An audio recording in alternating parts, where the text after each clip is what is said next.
2024 October 20-ന് നിലമ്പൂരിൽ പ്രവർത്തനം ആരംഭിച്ച വളരുന്ന നിലമ്പൂരിന്റെ മനസ്സറിഞ്ഞ് വളരുന്ന പ്രീമിയം ബ്രാൻഡഡ് ജ്വല്ലറി ഔട്ട്ലെറ്റ് ആയ തന്മയ് ജ്വല്ലറി വിജയകരമായി 1 വർഷം പൂർത്തിയാക്കും. തെരഞ്ഞെടുപ്പിന് ദിവസങ്ങൾ ബാക്കി നിൽക്കെ ചോക്കാട്ടെ UDF വിമതരെ ലീഗും കോൺഗ്രസും പുറത്താക്കി. കല്ലാമുല വാർഡിൽ ലീഗ് നേതാവും പാറൽ വാർഡിൽ നിന്ന് കോൺഗ്രസ് വനിതാ നേതാവുമാണ് വിമത സ്ഥാനാർത്ഥികൾ. ഇരുവരെയും സഹായിക്കുന്ന പ്രധാനപ്പെട്ടവർക്കെതിരെയാണ് പുറത്താക്കൽ നടപടി സ്വീകരിച്ചത്. 7ാം വാർഡ് കല്ലാമൂലയിൽ മത്സരിക്കുന്ന സ്ഥാനാർത്ഥിയായ മുസ്ലിം ലീഗ് നേതാവ് CM ഹമീദ് അലിയും പുതിയ വാർഡായ 20ാം വാർഡ് പാറിൽ നിന്നും മത്സരിക്കുന്ന കോൺഗ്രസ് നേതാവ് TH സിനിയുമാണ് വിമതരായി മത്സരിക്കുന്നത്. നോമിനേഷൻ പേപ്പർ നൽകുന്നതിന് മുന്നോടിയായി പാർട്ടികളിൽ നിന്ന് ഇരുവരും രാജിവെച്ച് സർവതന്ത്ര സ്വതന്ത്രരായിട്ടാണ് മത്സരിക്കുന്നത്. UDF ഔദ്യോഗിക സ്ഥാനാർത്ഥികൾക്കെതിരെ പ്രവർത്തിക്കുകയും പാർട്ടി വിരുദ്ധ പ്രവർത്തനങ്ങളുമായി മുന്നോട്ടു പോവുകയും ചെയ്യുന്ന 6ാം വാർഡായ മരുതങ്കാട്, 7ാം വാർഡായ കല്ലാമൂല എന്നിവിടങ്ങളിലെ ലീഗ് നേതാക്കളായ മേലെടുത്ത് Abdul Majeed, TP Shihab, EP Nizamuddin, EP Abdulla, EP Rashid എന്നിവരെ പുറത്താക്കുന്നതിനായി മുസ്ലിം ലീഗ് വണ്ടൂർ നിയോജക മണ്ഡലം കമ്മിറ്റി സംസ്ഥാന ജില്ലാ കമ്മിറ്റികൾക്ക് ശുപാർശ ചെയ്തിരുന്നു.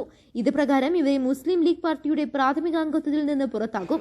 പഞ്ചായത്തിലെ പാറൽ 20ാം വാർഡ് UDF ഔദ്യോഗിക സ്ഥാനാർത്ഥിക്കെതിരെ പ്രവർത്തിക്കുകയും പാർട്ടി വിരുദ്ധ പ്രവർത്തനങ്ങളുമായി മുന്നോട്ടു പോവുകയും ചെയ്ത കിളിമുണ്ട ബേബി, പച്ചേരി സമീർ, സുന്ദരൻ പാറൽ, PV റിയാസ് എന്നിവരെ പുറത്താക്കിയതായി DCC പ്രസിഡന്റ് VS ജോയ് രേഖാമൂലം അറിയിച്ചു.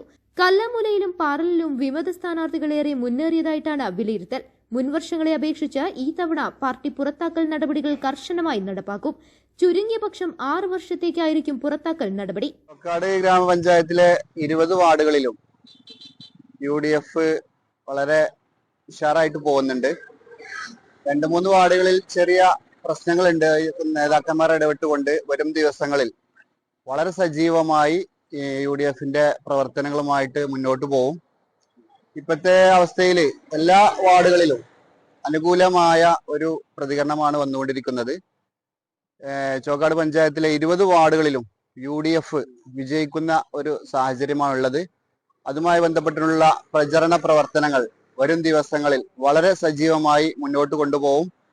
UDFന്റെ ജില്ലാ സംസ്ഥാന നേതാക്കൾ ഉൾപ്പെടെയുള്ള ആളുകൾ പ്രചരണത്തിനെത്തും.